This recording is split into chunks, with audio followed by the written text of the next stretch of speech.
Thank you. This afternoon, investigators are still trying to determine what led to a fatal shooting. A former Wyoming County Sheriff's deputy who's currently serving on the Perrytown board faces murder charges. Authorities arrested Joe Milnick last night. News 4's Katie Alexander brings us the latest from Perry. Investigators continue to process evidence and conduct interviews to try to find out why 32-year-old Robert Irvine III was shot and killed in the driveway here of the home belonging to town board member Joe Milnick. That shooting happened early yesterday evening, and today we learned Joe Milnick called 911 himself.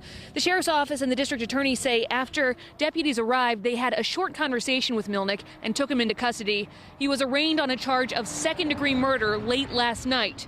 Very early in the investigation, though, the sheriff's office and the district attorney had to have a thorough conversation about whether there was a conflict of interest with the sheriff's office investigating. Milnick worked for more than 20 years as a patrol sergeant for the sheriff's office, going down to part-time before fully retiring in 2013.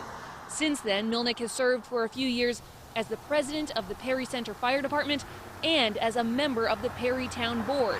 Still, the district attorney is clear he won't be treated any differently than any other suspect. Professions don't commit crimes, people do, and that's been my policy for a long time, that, you know, focus on the person, not the profession.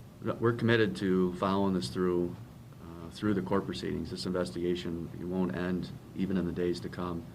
This investigation will last weeks, if not months, and we're committed to doing the right thing and doing the right thing by the victim. The sheriff says Milnick is cooperating with the investigation, and he says Milnick has been out of the sheriff's office long enough that he's confident his investigators can be impartial. The Perrytown justice, who knows Milnick personally, has already recused himself from this case. And while the investigation continues, Milnick is being held in jail without bail. He's due back in court Monday evening.